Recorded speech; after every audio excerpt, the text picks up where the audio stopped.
जय हिंद साथियों, जैसे कि आप सभी को इससे पहले हमने एक वीडियो अपलोड किया था मैथमेटिक्स जो क्लास 10 का एपी से रिलेटेड था। AP stand for arithmetic progression. आज हम बायोलॉजी से एक चैप्टर लिए हैं, चैप्टर 6 में जो बहुत अहम और महत्वपूर्ण टॉपिक है उसका नाम है जनन।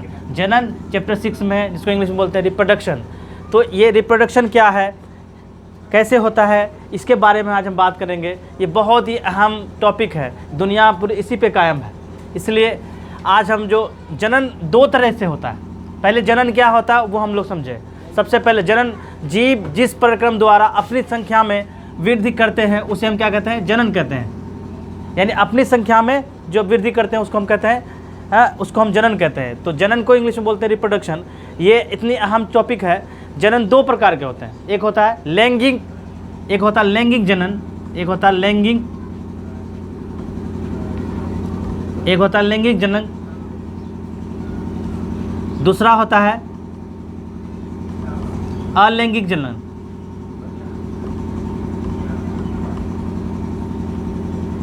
जनन ये दो हो गया।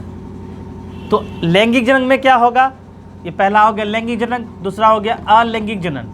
तो लैंगिक जनन जो होगा उसमें मानव जाति से रिलेटेड है कि इंसान में जो इंसान अपने जैसा संतान पैदा करते हैं तो वो लैंगिक जनन में आता है।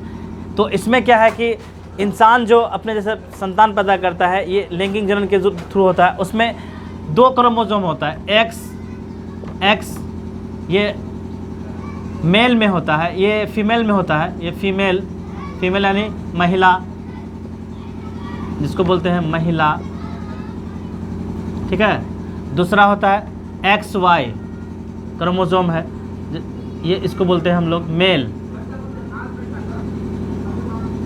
है ना, इसको बोलते हैं पुरुष। ये अभी हम पढ़ रहे हैं लैंगिक के, एक के बारे में बात कर रहे हैं। तो ये XY जो क्रोमोसोम है ना, क्रोमोसोम, इसको बोलते हैं गुणसूत्र। क्या बोलते हैं, गुणसूत्र।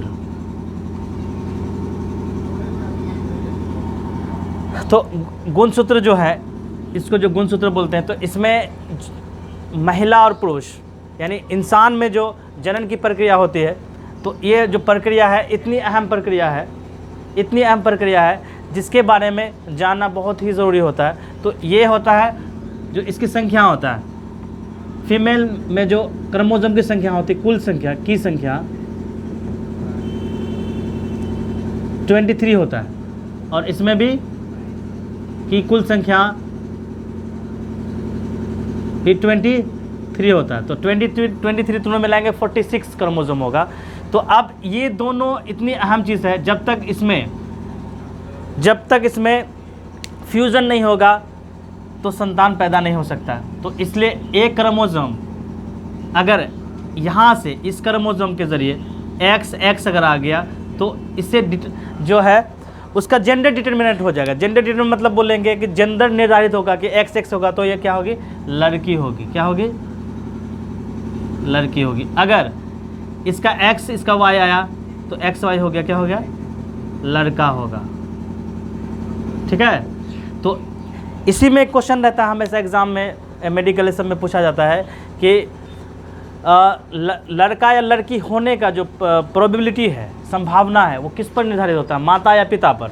तो सवाल आता है कि माता या पिता पर, तो इसका सही जवाब होगा पिता पर। पिता में XY दोनों होता है। पिता में क्या होता है, मेल है, पिता है, XY दोनों होता है। तो ये निर्धारित पिता के ज़रिए होता है। तो इसको बोलेंगे कि अगर लड़का या लड़की का होना स्वाभाविक है माँ में, लेकिन लड़का का होना इसका जिम्मेवार और रिस्पॉन्सिबिलिटी पिता में निर्भर करता है। इसलिए इसको कहा जाता है कि हमारा जो 46 क्रोमोसोम है पेयर्स में होता है, 23 करके क्या होता है, पेयर्स में होता है। तो इसीलिए इस धरती में जीवन मृत्यु जो पैदा होता है वो मरता भी है, और फिर ये एक साइकिल चलते रहता है, एक चक्र चलते रहता है। इसके ज़रिए इस प्रक्रिया को हम जनन कहते हैं। जनन ऐसी प्रक्रिया है कि जो भी जीव अपने जैसे संतान पैदा कर रहा है, इंसान है तो इंसान का बच्चा होगा, जानवर है तो जानवर अपने जैसे संतान पैदा करे, उसका जनन कहेंगे। तो जनन, ये लैंगिक जनन पूरा मानव जाति जितना हो गया सब में होगा। अलैंगिक जनन जो होता है वो होता है प्लांट में होता है, पौधा में होता है, पौधा में। पौधों में क्या होता है?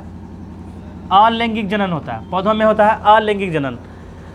इसको सेक्सुअल रिप्रोडक्शन कहते हैं। इसको इंग्लिश में बोलते हैं, इसको बोलते हैं असेक्सुअल रिप्रोडक्शन। यानी जो इंसान में होगा वो लैंगिक जनन होगा, जो अगर पौधों में होगा उसको बोलेंगे अलैंगिक जनन कहेंगे। तो आज के टॉपिक में हमने जो जाना कि जनन क्या है, तो हमको से समझ में आ रहा है कि आप लोगों को भी समझ में आ गया कि जनन कितनी अहम चीज़ है। तो इसमें हम लोग जाने कि वो एक ऐसी प्रक्रिया है जो अपने ज़रिए से, यानी अपना ही जैसा ऑफ स्प्रिंग पैदा करता है। अगर जानवर है, मान लीजिए हम गाय है, गाय का बच्चा 2 कैटेगरी में होगा। एक होगा जो है गाय होगा, गाय का बछड़ा, फिर उसमें भी बैल बन जाएगा, बड़ा होगा। एक होगा फिर गाय बनेगा।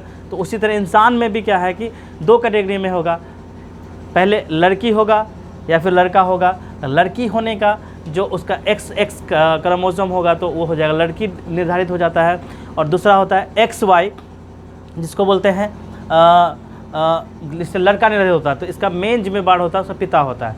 और दूसरा चीज़, हम लोग जो कोई भी महिला अगर प्रेग्नेंट है ना, प्रेग्नेंट है, तो उसको हम कहाँ से पता करते हैं कि वो प्रेग्नेंट है या नहीं है? तो हम उसका सोनोग्राफी कराते हैं। सोनोग्राफी ऐसा ग्राफ होता है कि वो देखता है, तो इसी से वो डिटरमिनेट करता है। तो इसीलिए जितने भी अल्ट्रासाउंड होता है, सोनोग्राफी सेंटर होता है, वहाँ पे कह दिया गया है कि आप ये डिटरमिनेट करके ये नहीं बता सकते हैं कि लड़का है कि लड़की है। अगर ऐसा वो करता है तो अगर बच्चा का उसका एबॉर्शन हो जाता है तो उसे कानूनी सज़ा है, उसके लिए 6 महीना, साल में 2 साल सज़ा है। तो इसी वजह से वहाँ वो बताता नहीं है, क्योंकि वो इसी से पता कर लेता है कि XY है।